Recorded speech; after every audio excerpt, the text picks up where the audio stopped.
हमने पिछले एपिसोड में प्रभु श्री राम को पृथ्वी पर अवतार क्यों लेना पड़ा इसके संबंध में चर्चा की थी। आज हम श्री राम के अवतार के विषय में चर्चा करेंगे, किस तरह उनका अवतार हुआ।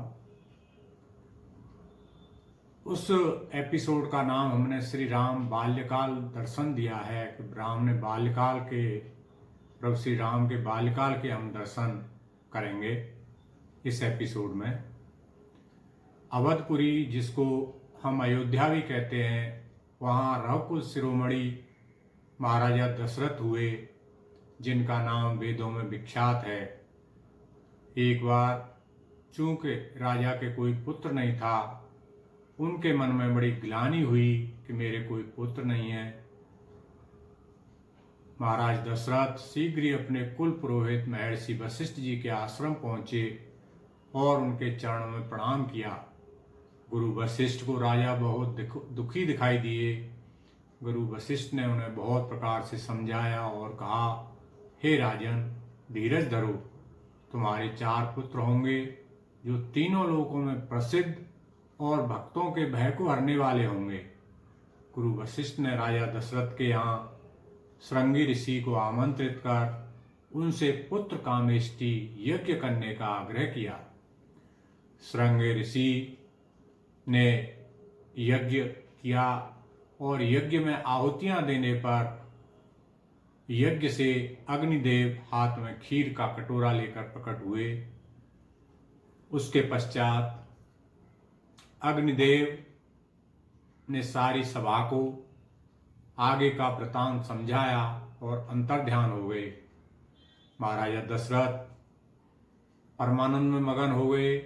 उसी समय राजा दशरथ ने अपनी तीनों रानियों को बुलाया। राजा ने खीर का आधा भाग महारानी कौशल्या को दिया और शेष आधे भाग के 2 भाग किए, यानी चौथाई भाग उनमें से कैकेयी को दिया।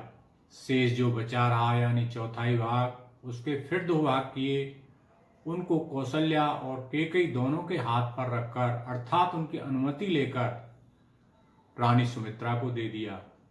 तीनों रानियां खीर का प्रसाद खाकर गर्भवती हो गईं। वह हृदय में बहुत हर्षित हुईं।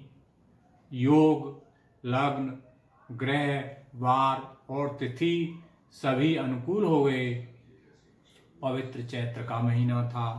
9वीं तिथि शुक्ल पक्ष भगवान का प्रिय मुहूर्त था। दोपहर का समय था।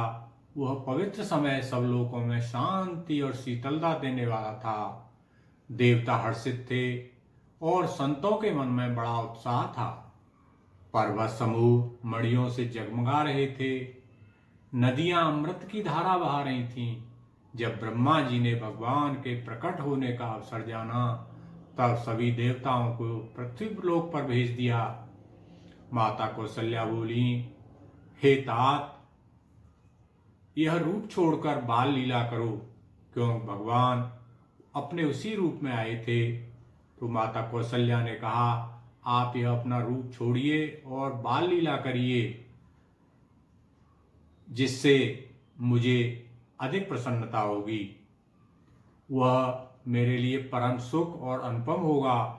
यह वचन सुनकर देवताओं के स्वामी श्री भगवान विष्णु ने बालक रूप में आकर रोना शुरू कर दिया। इस तरह प्रभु श्री राम का अवतरण हुआ। अब हम राम कथा के अगले भाग में राम कथा को कैसे राम कथा को कहा गया। राम कथा को सर्वप्रथम शिव जी ने रचा और पार्वती जी को सुनाया। शिव जी ने काकभुसुंडी को सुनाया। काकभुसुंडी ने याज्ञवल्क्य ऋषि को सुनाया। याज्ञवल्क्य ऋषि ने भारद्वाज ऋषि को सती पार्वती की कथा सुनाई। भारद्वाज मुनि प्रयाग में निवास करते थे। श्री राम के चरणों में उनका अत्यंत प्रेम है। एक बार मकर महीने में स्नान करके जब सभी मुनीश्वर अपने अपने आश्रमों को लौट गए, तब परम ज्ञानी याज्ञवल्क्य मुनि के चरण पकड़कर भारद्वाज जी ने उन्हें रोक लिया और आदर पूर्वक पवित्र आसन पर बैठाया। पूजा करके अत्यंत पवित्र और कोमल वाणी से बोले, हे नाथ, मेरे मन में एक संदेह है। वेद का तत्व जानने वाले होने के कारण आप ही मेरे संदेह का निवारण कर सकते हैं, परंतु उसको कहते हुए मुझे भय और संकोच होता है।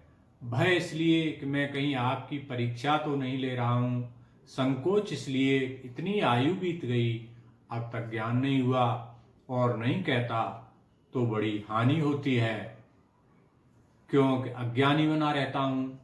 हे प्रभु, मैं आपसे पूछता हूँ कि राम कौन है, मुझे समझा कर कहिए। तब याज्ञवल्क्य मुनि ने कहा, हे तात, अब आदर पूर्वक मन लगाकर सुनो, मैं श्री रामचंद्र जी की सुंदर कथा कहता हूँ। ऐसा ही संदेह एक बार पार्वती जी ने किया था, तब महादेव जी ने विस्तार से उसका उत्तर दिया था। अब मैं अपनी बुद्धि के अनुसार वही उमा और महेश्वर संवाद कहता हूँ।